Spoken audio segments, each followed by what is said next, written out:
बाबा बालक नाथ कथा भाग 3। इस चैनल पर आपको बाबा बालक नाथ जी के बारे में बिल्कुल सटीक जानकारी मिलेगी। ये चैनल हमने ये सब चीज़ देखकर बनाया है, क्योंकि हमने बहुत कुछ बिन करके देखी, लेकिन बाबा जी के बारे में हमें ज़्यादा सटीक जानकारी नहीं उपलब्ध हुई। इसलिए हमने सोचा कि बाबा बालक नाथ जी के बारे में सटीक जानकारी भक्तों तक पहुंचनी चाहिए। तो आइए जानते हैं बाबा जी की कथा का भाग 3। एक परिपूर्ण ध्यान योगी मृत्यु के बाद अपना लक्ष्य आप चुनता है। अनगिनत भौतिक ग्रह है और भौतिक ग्रहण के पार आत्मिक संसार स्वर्ग है। जोगियों के पास सभी भिन्न भिन्न ग्रहों की सूचना होती है। ये भी प्रश्न है कि उन्हें ये सूचना कहाँ से प्राप्त होती है। वे ये सूचना वैदिक ग्रह से प्राप्त करते हैं। जैसे कि दूसरे देश को जाने से पहले यात्री पुस्तकों में से उसे देश के विकल विवरण प्राप्त करते हैं। इस तरह हम दूसरे ग्रहों और आत्मिक संसार का वर्णन हेतु पुराने और अन्य धार्मिक पुस्तकों से प्राप्त करते हैं। इस तरह हम दूसरे ग्रहों और आत्मिक संसार का वर्णन वेदों, पुराणों और अन्य धार्मिक पुस्तकों से प्राप्त करते हैं। योगी को सब कुछ ज्ञान है और वह अपने आप को जहां और जिस ग्रह की इच्छा करे अंतरिक्ष कर सकते हैं। उसे किसी हवाई जहाज या रॉकेट की आवश्यकता नहीं होती है। वैज्ञानिक बहुत वर्षों से अपने रॉकेटों से दूर के ग्रहों पर जाने की कोशिश कर रहे हैं और वह आने वाले सैकड़ों हजारों वर्षों तक कोशिश करते रहेंगे, परंतु वे दूर के ग्रहों पर पहुंचने में कभी सफल नहीं होंगे। अन्य ग्रह पर पहुंचने का ये तरीका नहीं है। अपने आप को अच्छे ग्रह पर अंतरित करने की अकेली सच्ची प्रक्रिया ध्यान योग प्रणाली है या ज्ञान प्रणाली है, परंतु भक्ति प्रणाली नहीं है। इस तरह भक्ति प्रणाली कोई भी भौतिक ग्रह प्राप्त करने में असमर्थ है।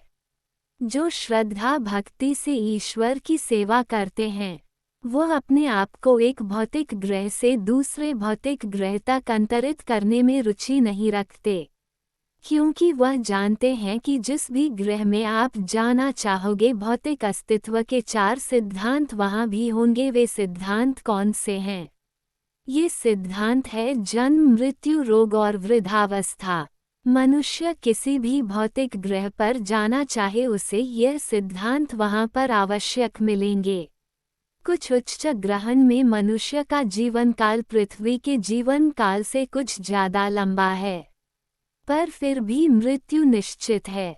भौतिक जीवन का अर्थ है जन्म, मृत्यु, रोग और वृद्धावस्था, और आत्मिक जीवन का अर्थ उन 4 सिद्धांतों से भिन्न है। वहाँ कोई जन्म, मृत्यु, रोग और वृद्धावस्था नहीं होती। साधारण भाषा में उसे ग्रह पर कोई अज्ञानता और कोई दुख एवं कष्ट नहीं होता।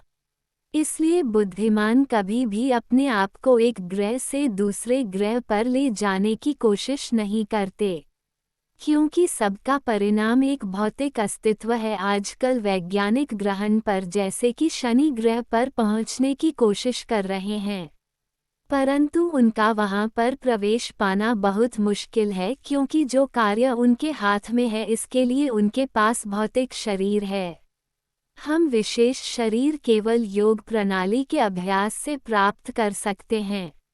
उसके प्रात ही हम उच्चतम ग्रह को पा सकते हैं। प्रत्येक ग्रह के प्रवेश के लिए एक विशेष शरीर की आवश्यकता है, नहीं तो उसे ग्रह में प्रवेश करना संभव है।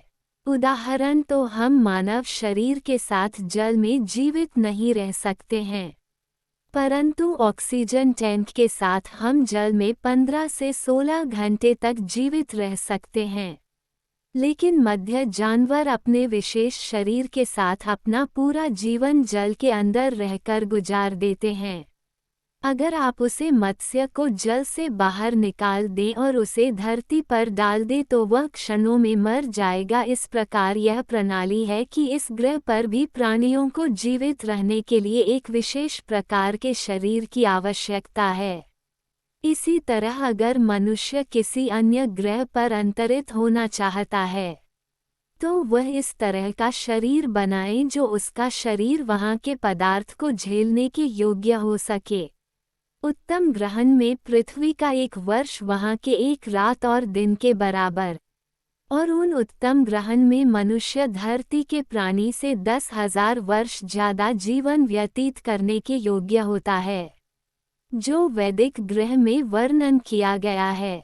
परंतु फिर भी 10,000, 20,000 और यहाँ तक 1 लाख वर्ष जीने के उपरांत भी मृत्यु है।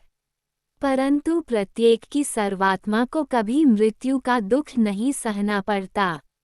भगवत गीता के आरंभ में इसका उल्लेख किया गया है, ना हन्यते हन्यमाने शरीरे। ये था बाबा बालकनाथ जी की कथा का भाग 3। हम जल्द ही बाबा बालकनाथ जी की कथा के भाग 4 में आपसे मिलेंगे। अगर आपके मन में इस चैनल को देने के योग्य कोई भी सलाह है तो आप कृपया कमेंट बॉक्स में जरूर लिखें। बाबा बालकनाथ जी की असीम कृपा आप पर बनी रहे। जय बाबा बालकनाथ जी की।